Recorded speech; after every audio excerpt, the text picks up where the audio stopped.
Hari Om welcome back to Hanidhwani YouTube channel. Monday night ಡಿನ್ನರ್ಗೋಸ್ಕರ beetroot chapati ಮತ್ತು tomato curry ಮಾಡೋಣ ಅಂತ ಮಾಡ್ತಾ ಇದ್ದೀನಿ. ಸೊ ರೆಸಿಪಿ ಹೇಗೆ ಮಾಡೋದು ಅಂತ ತೋರಿಸ್ತಾ ಇದ್ದೀನಿ, ನೋಡ್ಕೊಳ್ಳಿ.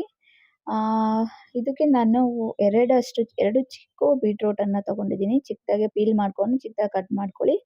ಅದಕ್ಕೆ ಶುಂಠಿ ಮತ್ತು ಹಸಿಮೆಣಸಿನ್ಕಾಯಿ 2 ಹಾಕ್ಕೊಂಡಿದ್ದೀನಿ. ಕರಿಬೇವು ಕೂಡ ಆ್ಯಡ್ ಮಾಡ್ಕೊಂಡಿದ್ದೀನಿ.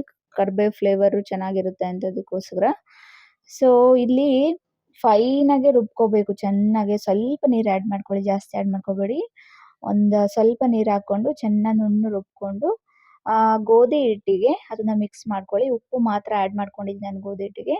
ಉಪ್ಪು ಮತ್ತು ರುಬ್ಕೊಂಡಿರೋವಂಥ ಬೀಟ್ರೂಟು, ಶುಂಠಿ, ಹಸಿಮೆಣಸಿನ್ಕಾಯಿ ಹಾಗೆ ಕರಿಬೇವು ಅದೆಲ್ಲದನ್ನು ಹಾಕ್ಕೊಂಡು ಚೆನ್ನಾಗಿ ಮಿಕ್ಸ್ ಮಾಡಿಕೊಂಡು ಚೆನ್ನಾಗಿ ಹಿಟ್ಟನ್ನು ಕಲಿಸ್ಕೊಳ್ಳಿ. ಡಫ್ ಚೆನ್ನಾಗೇ ಸಾಫ್ಟಾಗಿದ್ದರೆ ಚಪಾತಿ ಆಗಲಿ ಪೂರಿ ಆಗಲಿ ಚೆನ್ನಾಗಿ ಬರುತ್ತೆ. ಲಾಸ್ಟಲ್ಲಿ ಸ್ವಲ್ಪ ಆಯಿಲ್ ಹಾಕಿ ಗ್ರೀಸ್ ಮಾಡಿಬಿಟ್ಟು ಮತ್ತೆ ಒಂದು 15 ನಿಮಿಷ ನೆನ್ಕೊಳ್ಳೋದಕ್ಕೆ ಬಿಟ್ಬಿಡಿ, ರೆಸ್ಟಲ್ಲಿ ಬಿಟ್ಬಿಡಿ ಅದನ್ನು. ಸೊ ಅದಾದಮೇಲೆ ಟೊಮೊಟೊ ಕರ್ರಿ ಮಾಡೋದಕ್ಕೆ ನಾನು 6 ಟೊಮೆಟೊಸ್ ಯೂಸ್ ಮಾಡ್ತಾ ಇದ್ದೀನಿ. 5 to 6 ಯೂಸ್ ಮಾಡಿ ಟೊಮೆಟೊನ. ಇಲ್ಲಿ ಟೊಮೆಟೊ ನಾನು ಎಲ್ಲ ದೊಡ್ಡದಾಗೆ ಕಟ್ ಮಾಡ್ಕೊಳ್ತಾ ಇದ್ದೀನಿ ರುಬ್ಕೊಳ್ಳೋದಕ್ಕೋಸ್ಕರ. ಸೊ ನಾನು 1 ಟೊಮೆಟೊ ಅಥವಾ 1 ಟೊಮೆಟೊ ಮಾತ್ರ ಇದಕ್ಕೆ ಹಾಕ್ಕೊಳ್ತೀನಿ ಒಗ್ಗರಣೆಗೋಸ್ಕರ. ಅದನ್ನು ಚಿಕ್ಕದಾಗಿ ಕಟ್ ಮಾಡ್ಕೊಳ್ಳೋಣ. ಇನ್ನು ಮಿಕ್ಕಿದ್ದೆಲ್ಲದನ್ನು ಕೂಡ ರುಬ್ಕೊಳ್ಳೋಕೆ ಹಾಕ್ಕೊಳ್ಳೋಣ. ಸೊ ಇಲ್ಲಿ ಚಿಕ್ಕದಾಗಿ ಟೊಮೆಟೊನ ಒಗ್ಗರಣೆ ಕಟ್ ಮಾಡ್ಕೊಳ್ಳಿ. ಹಾಗೆ ಈರುಳ್ಳಿ ಕೂಡ ಕಟ್ ಮಾಡ್ಕೊಳ್ತಾ ಇದ್ದೀನಿ ಚಿಕ್ಕದಾಗೆ. ಅದು ಸಿಗಬಾರ್ದು ಬಾಯಿಗೆ, ಆ ಥರ ಫುಲ್ಲು ಇದಾಗಿರಬೇಕು, ಆ ಥರ ಹಾಕ್ಕೊಳ್ಳಿ. ಇಲ್ಲಿ ರುಬ್ಕೊಳ್ಳೋದಕ್ಕೆ ನಾನು ಜಿಂಜರು ಮತ್ತು ಶುಂಠಿ ಮತ್ತು ಏಲಕ್ಕಿ, ಚಕ್ಕೆ, ಕೊತ್ತಂಬರಿ ಸೊಪ್ಪು ಹಾಕಿದ್ದೀನಿ. ಬಟ್ ತೋರ್ಸೋಕ್ಕಾಗಿಲ್ಲ, ಸ್ಕಿಪ್ ಆಗಿದೆ. ಅದಕ್ಕೋಸ್ಕರ ನಾನು ಲೆಟರ್ಸಲ್ಲಿ ತೋರಿಸ್ತಾ ಇದ್ದೀನಿ, ಟೆಕ್ಸ್ಟಲ್ಲಿ. ಸೊ ಆ್ಯಡ್ ಮಾಡ್ಕೊಳ್ಳಿ.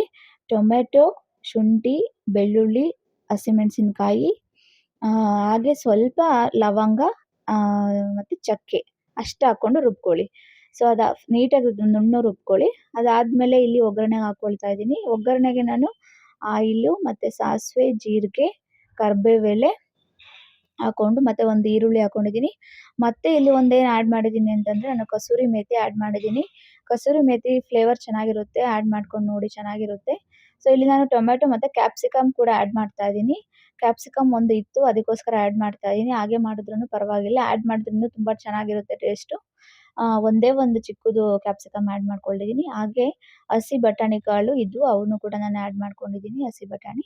ಸೊ ಇದೆಲ್ಲದನ್ನು ಕೂಡ ಒಗ್ಗರಣೆಯಲ್ಲಿ ನೀಟಾಗಿ ಸ್ವಲ್ಪ ಬಾಡಿಸ್ಕೊಳ್ಳಿ. ಸೊ ಬರೀ ಆಯಿಲಲ್ಲೇ 1 ರಿಂದ 1 ನಿಮಿಷ, 1.5 ನಿಮಿಷದಷ್ಟು ಹಾಗೆ ಮುಚ್ಚಿಟ್ಬಿಟ್ಟು ಆಯಿಲಲ್ಲಿ ಬೇಯಿಸ್ಕೊಳ್ಳಿ, ಅಂದರೆ ಒಗ್ಗರಣೆಯಲ್ಲಿ ಬೇಯಿಸ್ಕೊಳ್ಳಿ. ಅದಾದಮೇಲೆ ಒಂದು ಸ್ವಲ್ಪ ನೀರು ಹಾಕ್ಬಿಟ್ಟು ಮತ್ತೆ ಒಂದು 2 ನಿಮಿಷ ಬೇಯಿಸ್ಕೊಳ್ಳಿ. ಯಾಕೆ ಅಂತಂದರೆ ಬಟಾಣಿ ಕಾಳು ಹಾಕಿದ್ದೀವಲ್ವ, ಅದೊಂದು ಸ್ವಲ್ಪ ಸಾಫ್ಟ್ ಆಗಲಿ ತಿನ್ನೋದಕ್ಕೆ ಅಂತ.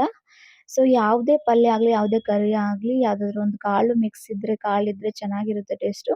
ಅದಕ್ಕೋಸ್ಕರ ಸ್ವಲ್ಪ ಪಲ್ಯ ಮತ್ತು ಕರ್ರಿ ಏನೇ ಮಾಡಿದ್ರು ಕೂಡ ಸ್ವಲ್ಪ ಕಾಳು ಆ್ಯಡ್ ಮಾಡ್ಕೊಳ್ತೀನಿ. ಸೊ ಅದು ನೀರು ಹಾಕಿ ಸ್ವಲ್ಪ ಬೇಯಿಸ್ಕೊಂಡು ಆದಮೇಲೆ ಬೆಂದಾಗಿದೆ ಅಂತ ಅನಿಸಿದ್ಮೇಲೆ, ಸ್ವಲ್ಪ ಬಟಾಣಿ ಸಾಫ್ಟ್ ಆಗಿದೆ ಅಂದಮೇಲೆ, ಸೊ ರುಬ್ಕೊಂಡಿರೋವಂಥ ಏನು ಇದಿತ್ತಲ್ವ ಟೊಮೆಟೊದು, ಅದೆಲ್ಲದನ್ನು ಕೂಡ ಆ್ಯಡ್ ಮಾಡ್ಕೊಳ್ಳಿ. ಸೊ ಇಲ್ಲಿ ನಾನು ನಾನು ರುಬ್ಬೋಕೆ ಹಾಕ್ಕೊಂಡಿರಲಿಲ್ಲ, ಪೆಪ್ಪರ್ ಕಾಳು ಇರಲಿಲ್ಲ, ಅದಕ್ಕೆ ಪೆಪ್ಪರ್ ಪೌಡ್ರನ್ನು ಹಾಕ್ತಿದ್ದೀನಿ. ಖಾರದ ಪುಡಿ, ಉಪ್ಪು ಮತ್ತು ಸ್ವಲ್ಪ ಅರಿಶಿನ. ಸೊ ರುಚಿಗೆ ತಕ್ಕಷ್ಟು ಉಪ್ಪು ಹಾಕ್ಕೊಳ್ಳಿ ನೋಡಿಕೊಂಡು. ಪುಡಿಯೊಪ್ಪನ್ನು ಹಾಕ್ಕೊಂಡಿದ್ದೀನಿ ನಾನು. ಸೊ ಇಷ್ಟೆಲ್ಲ ಹಾಕ್ಕೊಂಡ್ಬಿಟ್ಟು ಚೆನ್ನಾಗಿ ಬಾಡಿಸ್ಕೊಳ್ಳಿ.